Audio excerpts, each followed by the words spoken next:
Welcome back, Panther Sports Zone. My name is Khalid Gray, And I'm Christian Day. and it's an honor to be back, guys. This is now the second episode of Panther Sports Zone, and man, we have a lot to talk about, Chris. I We mean, there's a do. lot to be excited for. I mean, the big game is tomorrow. Our softball team is going strong as they come into this next season, and man, the bowling is even starting to ramp up as well. But how have you been, man? I've been good, but just, chilling, trying to make it through the semester, trying to watch the games when I can, being a Panther. How about you? Being a Panther, I'm being a Panther too, man. I mean, just the Panther pride is starting to really show itself. I mean, I went to the last game, and which we will talk about, and man, I really felt like the pride of being, PVAMU Panther. Like So, that baby dome was loud that day. man, it was loud. I mean, there was so much excitement, and I can't wait to see what they do against TSU, I man. just know it's gonna be better. It, hey, man. So we'll get into that actually, but to starting off today's show, our defending back-to-back Lady Panther softball team brought home multiple preseason awards, which is 7 days away from the start of the season. The Lady Panthers are projected to lead the SWAC West Division this season. The Lady Panthers are looking to complete their first three-peat since Mississippi Valley State, um, where they won 6 times in a row since 2004 to 2009. The Panthers finished second place overall in preseason points, totaling over 101 points with 13 votes. This slated the Lady Panthers to be first overall in the West Division. Panthers led the SWAC with 6 players receiving all SWAC preseason honors. Lady Panther catcher Viviana Figueroa, outfielder Mia Nunez, and pitcher Callan Massey secured all SWAC first team preseason honors. Shortstop Destiny Smith, infielder Aaron Talley, and pitcher Jerica Rojas earned second team honors. The Lady Panthers season start with a string of games that are part of the intricate World Cardinal Tournament. Their first game will start on February 9th at 10 a.m. against Lindenwood. So, with all being said, I mean, this isn't a surprise. This is not a surprising start for the softball team. I mean, they're a very dominant squad.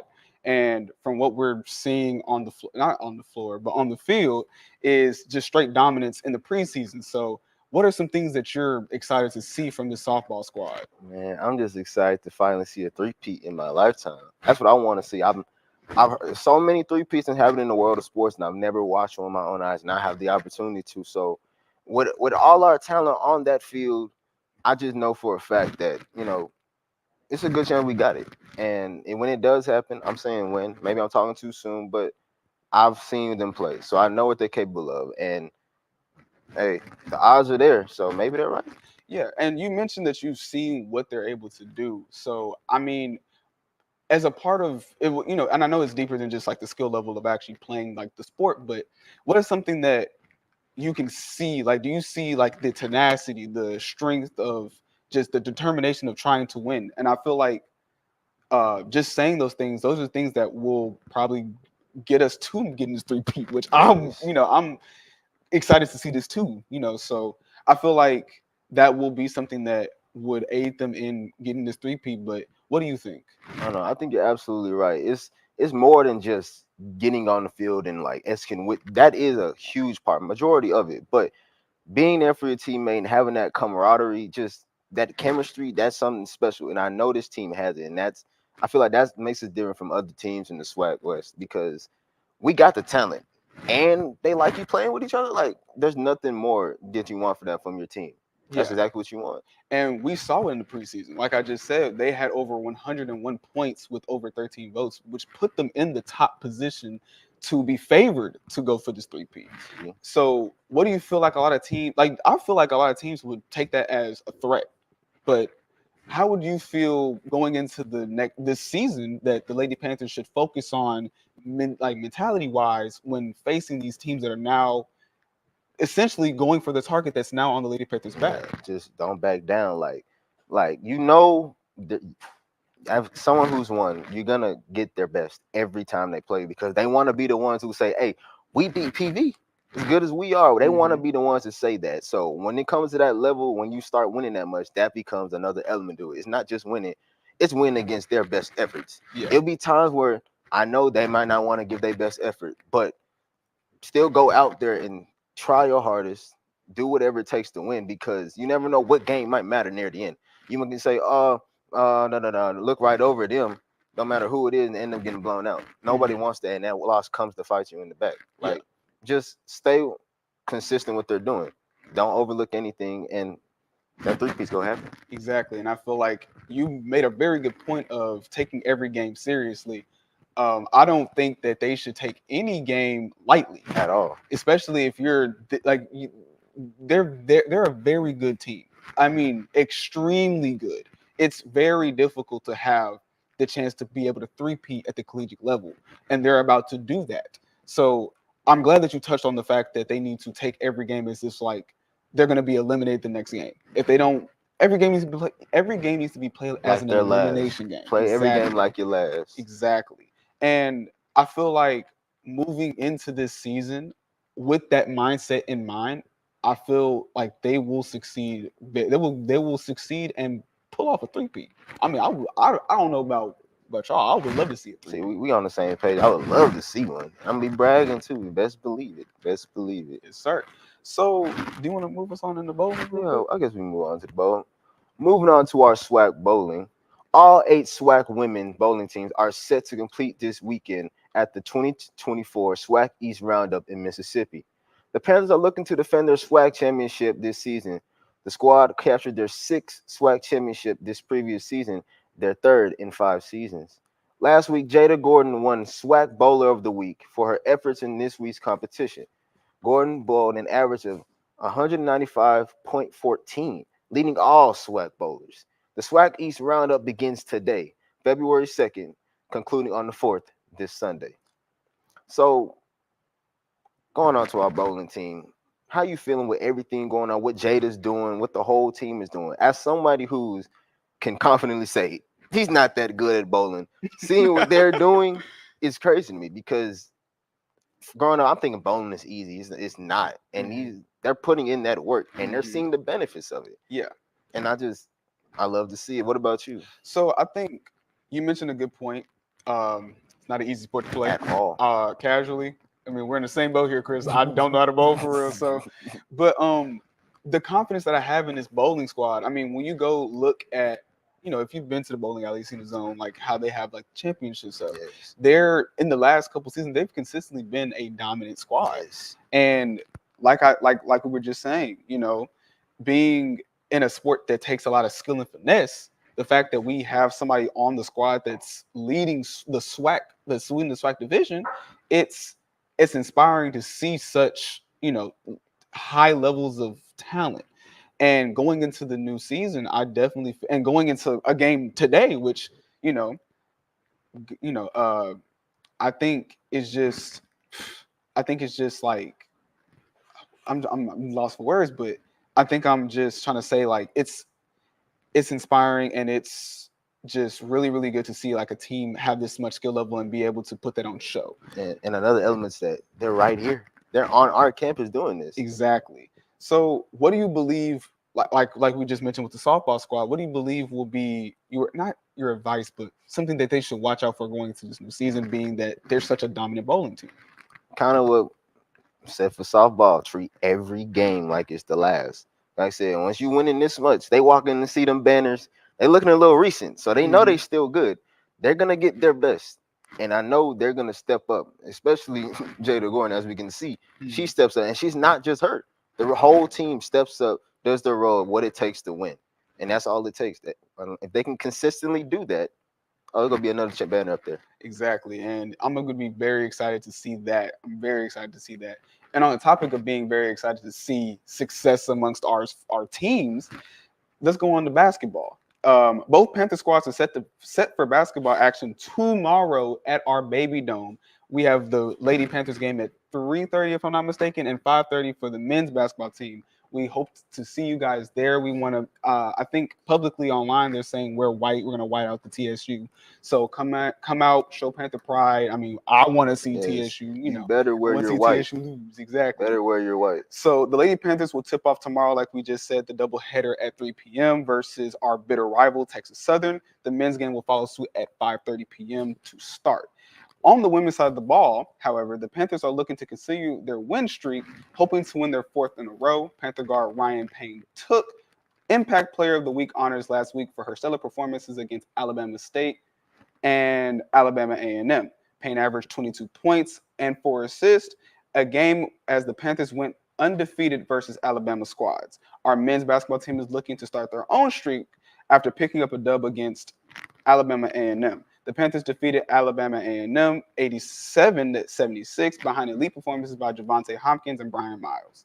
After a short break, we're going to preview tomorrow's highly anticipated basketball matchup versus our number one rival, Texas Southern. Stay tuned after the break.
Hi, my name is Eric Lau, and I'm reporting for KPVU-TV Panther Sports Zone. And I was able to attend the Prairie View A&M Panthers men's basketball game on Monday, with the Panthers recorded an 87-76 victory over the Alabama A&M Bulldogs. Javonte Hopkins led the game with 31 points leading the way with his two-way play, as well as Brian Miles recording a huge 21 rebounds for the team as they were undersized versus a big opponent. I was able to catch up with Hopkins, Miles, as well as head coach Smith, to talk to them about how the game went and how they went about their process during the game. I'm Eric Lau, once again reporting for KPVU-TV, and I'm right here with Brian Miles. And Brian, today you recorded 21 rebounds against a pretty big defensive fielded team. So how does it feel to bang down low with those big bodies? I mean, it feels good. I got a good squad, got a good point guard, good shooting guard, shoot. They just feed me, and I just feed off their energy. That make your job easier? Yup. All right. Well, just a quick check-in, making sure our guy Brian Miles is all right, and we signing off. And I'm here with Javonte Hopkins, and today he was PV's leading team scorer, but I really want to ask him how do you feel about your defensive impact was able to let you swing the game in the first half, leading to the entire second half? I feel like my defense turned into my offense. As a team, honestly, all five of us, we played defense, and that turned into our offense. We got on a run, like an 8-0, 6-0 run, and that's how we got our groove back. One last question. A lot of people, they see basketball as an offensive first sport, or some people settle themselves into a defensive-minded player. But truly tonight, you showcased how you were as a two-way player. So how do you practice to enable that mindset to make sure you're effective on both sides of the court equally at the same time? Honestly, with a coach like Coach Smith, he locked us in mentally for defense. So, I mean, I give my props to him. Without him, we would probably just be trying to score all the time. But he locked us in defensively. That way we can turn it to offense. All right. Thank you, Javonte. Yes, sir. Thank you. And today, Coach, you guys had a real defensive battle. Came out a little bit flat. I think you guys had to adjust to their size at first. Can you tell me, what do you have to do to instill those guys the confidence in that huddle to make sure they battle defensively first? Well, we try to pattern ourselves being a defensive team. I mean, since I've been here, the head coach here, it's my 8th year. We've always been about defense. But obviously the league's gotten better. And like you say, they had really, really good size tonight. So there's some big wings, some big inside guys, some good size at the guards. But I think, once we kind of settled down and we locked in, we got some steals, we kind of got out in transition, we're able to run. But we're a very confident group defensively. I think we can match up against anybody in the conference defensively and hold our own. I think we gave them a few too many points late in the game. I thought we should have tried to hold them under 70. They ended up getting 76. But solid effort tonight. Win's a win, but we got to get better. Got a big one coming up on Saturday against Texas Southern. And secondly, I noticed that the press that you guys were able to lay on, it was able to really slow down what they had going on. Do you really prefer to be a pressing team or muck things up in the half court? I like to think of it as pressure with our length and trying to get traps. But obviously when they've got really good point guards in this league that are really athletic and fast with the basketball. So obviously if you can contain the basketball and keep it out front, keep it out of the paint, that gives you a better chance of being successful defensively. So we like to try to put our guys up, our athletic guys up, to try to slow them down a little bit and try to create some traps, which I think we did. And we ended up turning them over 20 times. Got 20 turnovers tonight. So that was a really good defensive effort. The only problem, we had 16 turnovers. I wasn't happy with that. But win's a win. Like I said, we got to get better. You don't have to be better on Saturday against Texas Southern. They're a really good team. All right. Thank you, Coach. All right. Appreciate you, my man. All right. My name is DeAndre Lockett. I attended the PV versus Alabama A&M University game, and I interviewed Ryan Payne and Jada Robertson. All right, hey guys, it's D from KPVU-TV Panther Sports Zone, and today we are here with Ryan Payne and Jada Robertson. Both of them had an amazing game today. Ryan had 27 points, and Jada Robertson had 15 points. So my question to you guys is, how do y'all get ready for a game to be able to perform the way y'all did tonight? Me personally, I rested a lot today, not gonna lie, and yesterday. Just being off my feet and eating right. Right. And to prepare, I just always in the gym, but I meditate, I stretch, I just do whatever I can to make sure I'm ready for the game. All right, thank you guys. Y'all have a good rest of your season. Thank you.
On December 2nd, the Panthers participated in the 2023 SWAC Football Championship in Tallahassee, Florida. The Panthers faced off versus Florida A&M University on FAMU's home turf.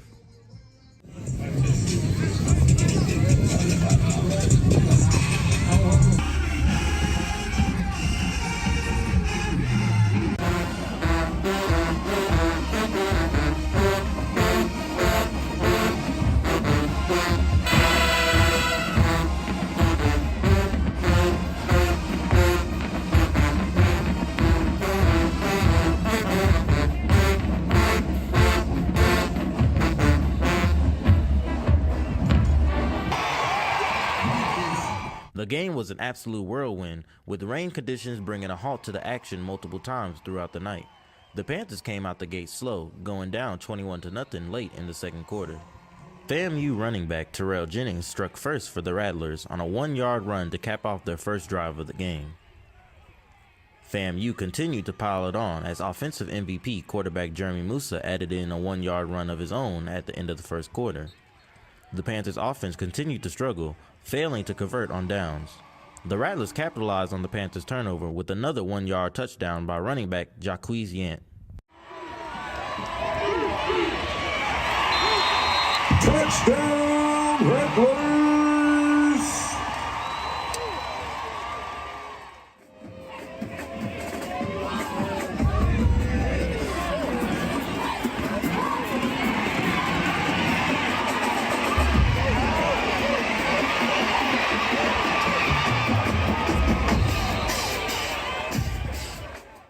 The Panthers' offense began to click as the first half came to a close.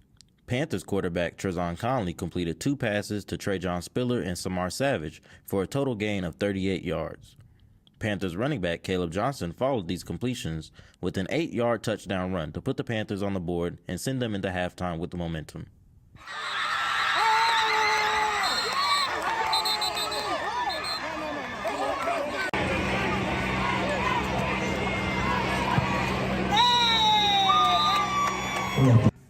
However, Mother Nature began to enact her will as the teams returned for the second half, sending the game into an hour-long rain delay. The Panthers came out strong after the long delay, now led by Chris Herron, who assumed the role of quarterback after Trezon Conley suffered a separated shoulder injury at the end of the second half. The Panthers scored first off an Ahmad Antoine 35-yard touchdown run.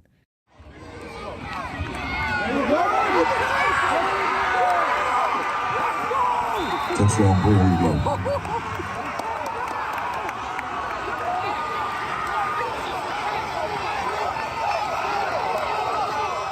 This is when many Panther fans still in attendance believed that the momentum has shifted in favor of the Panthers, but the Rattlers quickly responded, scoring on their next drive and forcing a Panthers punt and interception.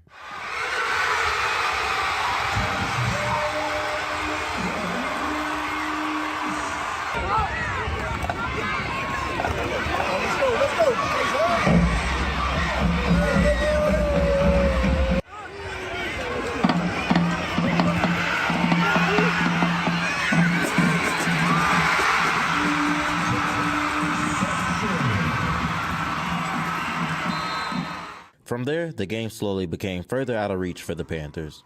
The Rattlers went on to win the game 35-14, capturing the 2023 SWAC Football Championship. Congratulations again to our SWAC West Division champion Panthers on a great season. Reporting for KPVU-TV, I'm Dorian Waller.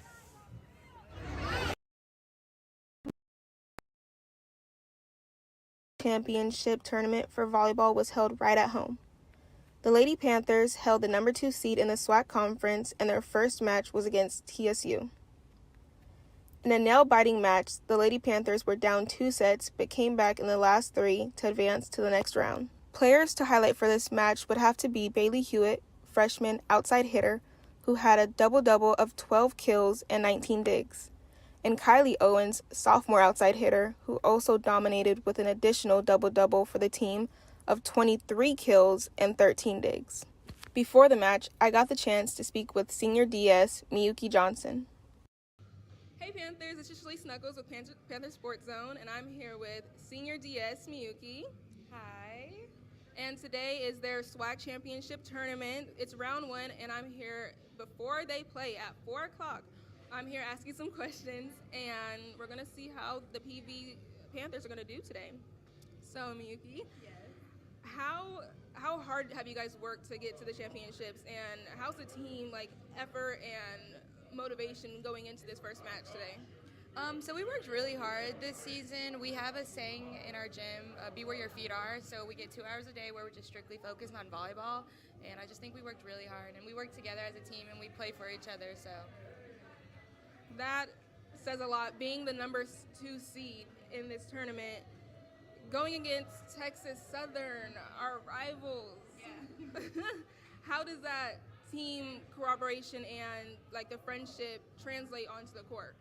Yeah, so we do play Texas Southern. We did beat them twice prior, so we're all in good spirits for this game. We work really well as a team. It's really a big sister, little sister type thing on the team, and which I really love about it. We care for each other. It's really genuine, and that's the biggest thing that makes us such a good team.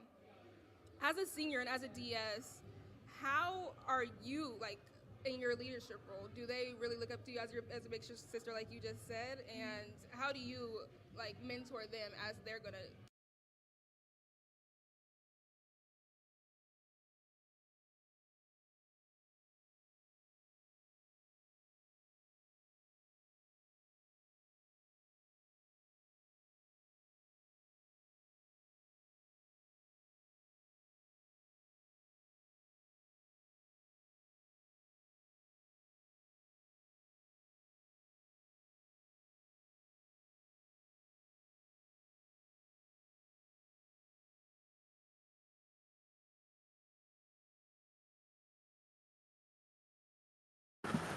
Welcome back, Panther Sports Zone. This is now the panel discussion where we're going to talk about the ins and outs of what we all kind of feel like Prairie View should do going into tomorrow's game against Texas Southern. So my name is Khalid Gray. I'll let everybody else introduce themselves. I'm Kenneth Richardson. I'm Ethan Whiters. And I'm Christian Day. So going into this game, I mean, there's a lot of key points that we were talking about off air that I feel like Prairie View should focus on. So before we get into what I feel like we should focus on, what do you guys think are some of the concrete key details they need to go and practice and focus on going into this game? I think it's major that since you, like we say, there will be a size difference. So I think it's major that they focus on boxing out and hitting the boards and eliminate the second chance points. That'll keep the game closer in our favor if we eliminate the second chance points and box out and keep those guys off the board. If not, it'll be a long night for us. I definitely do agree with you, but I definitely would say we need to just focus on it. We play so good with intensity and like off of how the crowd is going. So if we just get out on that start where we got the crowd going, everybody's participating in the game, and everybody's just so hype, I feel like TSU won't even stand a chance. I'm going on right on you. That's why the crowd got to be right. The crowd, I need everybody in white. Everybody in white. Everybody in white. Us. And if they feed off us, oh man, ain't no way we gonna lose. No way at all. No, for real. And I feel like that energy is really important. And not just from the crowd, but for also the players. Y'all bring up really two good, important details. The size difference. The TSU has two players that are 6'10" and 6'11". Wow. That's huge. And then on top of that, they're bigger guys overall. The shortest player on the team is their best player, which he's standing at 5'10". So PJ Henry is I think a fifth-year senior from what we were researching. And he's he's a cold guard that also has access to 6-foot guys that are able to stretch the floor, as well as, like you were talking about, get rebounds and play with intensity. So going into this game, I feel like, or do you guys feel like the size difference is going to play a big impact in this game and the outcome of tomorrow's, I definitely don't see the size difference playing that much of an impact based off how we played last game. Towards that game, the bigs were just running their ways and like grabbing rebounds, being very consistent with rebounding and whatever they was doing. It was just really amazing, like looking at it, because like towards the game, I don't know his name, but number 3, oh my God. I remember just like watching the game, I'm seeing you playing around the rim. It's like 4 Alabama A&M players, and you just down there rebounding. That's just amazing to see, and that's just amazing for us to be doing. 3, shout out. Number 3, Brian Miles. Brian Miles, shout out to you, bro. Well, definitely though. Like you say, yeah, I don't think it will play that much because at the end of the day, it's all about who can put the ball in the hoop. And like I say, we can do the good efficient rate, but like I say, if we don't do those little things such as box out, make sure we box out our minute, it will play a major difference in the game. I agree. But like I say, PJ Henry as well. Like you say, he is a good player. He's a real good player. But like number 30, I really don't know your name. I like the defense. Bring the intensity, bring the energy with the defense, and make him have a long night. I think it was like Andre. Nunley. Andre Nunley. Yeah, shout out to you too. Extend the, as long as we put the pressure on defense, don't let them get comfortable. I think we'll be all right. And talking about the defensive intensity going into this game, we were talking about some defensive sets that we've seen Prairie View run as well as other teams run. We've seen a lot of the 2-3. 2-3 is the most famous we've seen Prairie View run a lot. And against a really tall team that's decent at shooting the ball from, every aspect of the court. Do you guys feel like going into this game, we should see a lot more man defense, a lot more 3-2? 2-3? What are some sets that we need to go into? And I'm gonna get into the offensive sets as well, but defensively, what do our focus needs? Like, what should our focus be? I feel like when you look at just how TSU played in that last game they just played against Alabama State, they ended up beating them right by 1 point. I think it was 56-55. Really good game. I have got to watch a little bit of it, and I just seen how they were just pressuring Alabama State, and like Alabama State, there was just such a forceful team when they played against us, trying to speed us up and throw us off our game. They ended up doing that successfully, resulted in a loss, sadly.